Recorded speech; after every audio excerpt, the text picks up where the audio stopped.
Star Wars. I didn't realize how much I loved this franchise until now. It was a perfect storm. Last year, The Mandalorian came out, which I didn't like all that much, to everyone's disappointment. Then Jedi Fallen Order came out, which was amazing, even if I haven't finished it yet. And then Star Wars The Rise of Skywalker came out, which I thought had its moments, one being the part of the movie where they fly now. But overall, it was a disappointing end to the sequel trilogy and the complete saga. And then I thought I should watch the animated series on Disney+. So I started watching Rebels and realized, oh no, I'm committing a criminal offense. So I started watching Clone Wars instead. With me working my way through the Clone Wars in the non-Disney era of Star Wars and the first season of Rebels watched, I started asking, why does the scene from 2011 look like my perception of God, while the scene from 2015 looks like Tobey Maguire's face in the entirety of Spider-Man 3?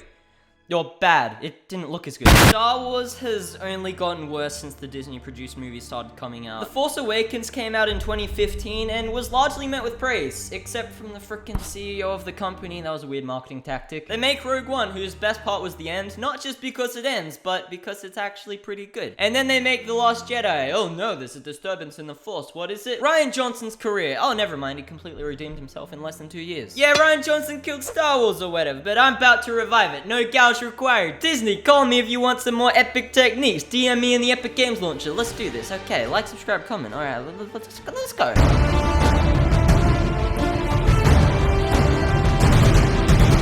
Alright, first mistake. They deleted all the expanded universe material, mostly in the forms of comics, just so they could make 5 movies without doing any research. I could understand why they would do this when I first heard about it. There's got to be at least 1 billion Star Wars comics out there, and good old Kathleen Kennedy just wasn't feeling up to it at the time. Without all this extra baggage, they could tell a story that was completely original, without having to explain to Harrison Ford why he'd have to wear a moose costume because of that one story arc where Han Solo had to sell his soul to the moose gods to get back his Millennium Falcon from the moose dimension because he forgot to pay off his moose registration fee. Or something. Standard comic stuff. So while I understand, I don't think they were thinking long term, despite making all the, more committed fans unhappy, which is probably more of their audience than they like to admit. They also destroy the possibility of adapting a massive back catalog of comics into a movie or TV show. Right now, Star Wars is scrambling together a bunch of comics called Project Luminous in the hopes that at least one will work so they can turn it into a movie. But I feel the best way to resolve this issue is to adapt the comics that either focus on a story that was largely unaffected by the Disney era, or one that has no relation whatsoever to Disney Star Wars. If a comic made before 2012, which makes it uncanon, is built on the foundation that Luke Skywalker doesn't go off to an island after causing the Knights of Ren to start, then you obviously couldn't do it. But if the story is completely self-contained, set off way in the future that deals with some kid getting stranded on some place and has to learn the Force to escape, you're fine. So if the story being told doesn't contradict with anything that Disney's introduced, go ahead, make a movie or TV show on it. This even gives the director/writers freedom to change aspects of the story, seeing as it isn't canon anymore, and doesn't affect anything else, since those other comics also aren't canon. Does that make sense? This works so well because the comics that don't connect or reference the Disney Star Wars probably don't relate to any of the established characters and will enable a larger audience to a new story, which leads to my next point.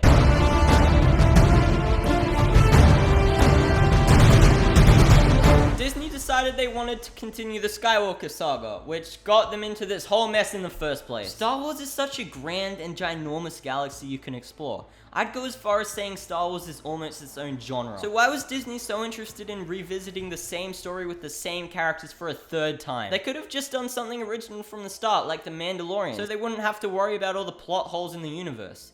But they wanted money and we gave it to them, so they don't mind. This is kind of a simple problem to solve from a storytelling perspective.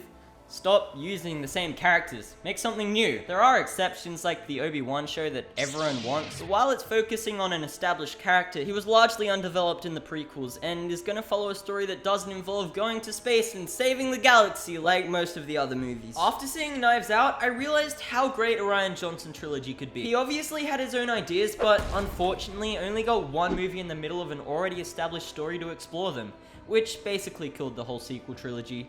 And the world. Imagine if we got one streamlined story from him. We could get not 1, but 2 shots of Luke Skywalker chugging green milk, which is all I really want in life. I understand this might not be as straightforward from a marketing standpoint. Having the original characters in The Force Awakens possibly made it more approachable, which eased people back into the galaxy. But after Star Wars was back in the world, people didn't really care as much. With Solo, which features one of the most beloved characters of all time as the main character, making $0. And with Rogue One, which only has characters returning with small roles like Darth Red-Eye, Spooky Play-Doh Man, and somehow time-traveled Carrie Fisher that basically looks flawless, making a billion smackaroos. If you want to be sure of profit, just make up a cool concept and throw a different colored lightsaber in the trailer. It'll give everyone a heart attack. It'll be great. And special request, have someone actually use it.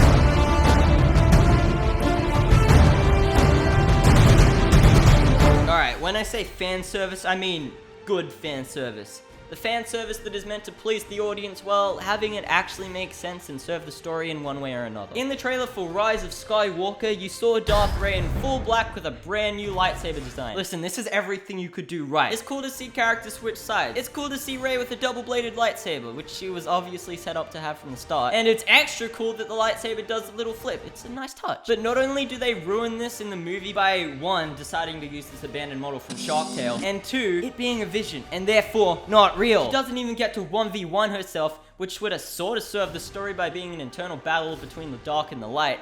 But no! It was a wasted opportunity that was only included for the trailer. If at the end of the trailer she had a double-bladed lightsaber and it was yellow, and it was actually in the movie, everyone would have loved it. People loved the idea that Kylo Ren had the totally impractical little handguard. People love the dark saber in The Mandalorian, and one of the main drawing points for Jedi Fallen Order is that you can customize your lightsaber. It's almost pathetic. This is weird to say, but it's easy to make Star Wars fans happy sometimes. Star Wars should take advantage of what they know their fans will like the different colored lightsabers and Obi-Wan show, which is somehow 4 episodes now. Oh, they're gonna ruin that too. And throw in an iconic Star Wars species as a side character, like The Mandalorian does. It's not actually Yoda, but hey, it's Baby Yoda, and I want to squeeze him till he can't breathe no more. If something is just there and isn't used in a new or interesting way, it shouldn't be there. I'm talking to you, X-Wing.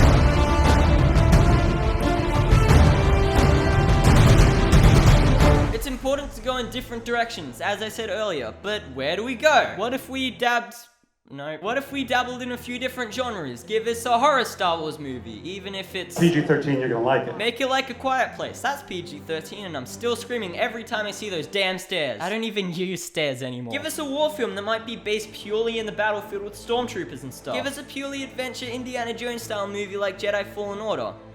Except that's a game. And in doing so, introduce more lore, giving fans something new to get excited over. It's only a matter of time before everyone has a different colored lightsaber. If you introduce something and explain how it works, the audience who has no involvement in the creation of your movie can't tell you, that's not how the Force works. In The Last Jedi, a Force projection had never been done before, so people were kinda mad that something never established basically allowed the existence of Rise of Skywalker, which probably got people more mad in retrospect. This is known as Deus Ex Machina. This happens again in Rise of Skywalker when Rey force heals Kylo Ren, which has been done before in The Mandalorian, but for that it's like, oh, maybe only the Yodas can use it because they're powerful with the Force. But then Rey does it and it's all, okay, so why didn't, like, every Jedi do this?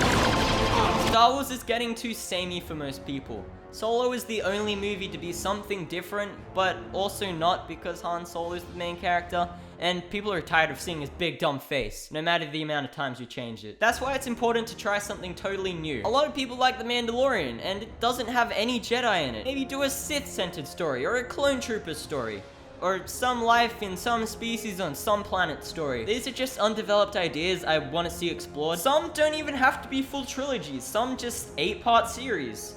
Or 4, I guess. But only if you're an idiot!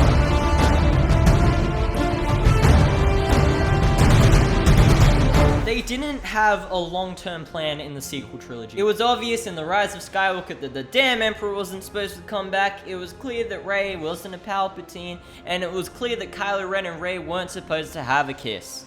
A kiss of gratitude, acknowledgement of their connection, celebration that they found each other at last. I respect them for giving the directors free reign to do whatever they like, but it also resulted in 2 of the movies being annoyingly incoherent in where they were taking the story, so obviously they did something wrong. If you want to be like Marvel and build a cinematic universe, you gotta know where you're building your way up to. Is it Purple Man with hands, or is it bigger Purple Man with bigger hands?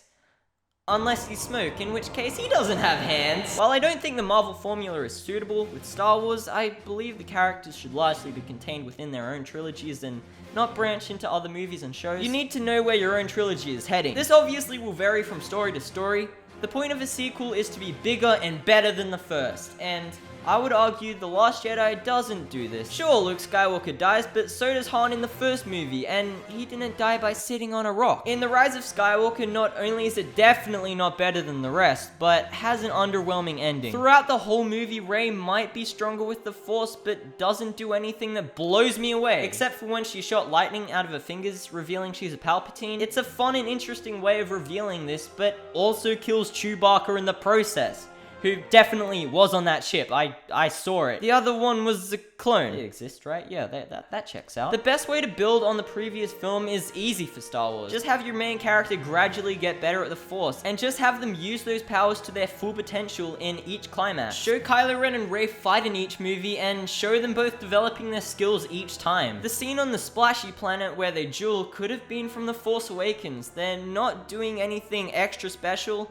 except for when Rey heals Kylo Ren, which is bad anyway, so I still win.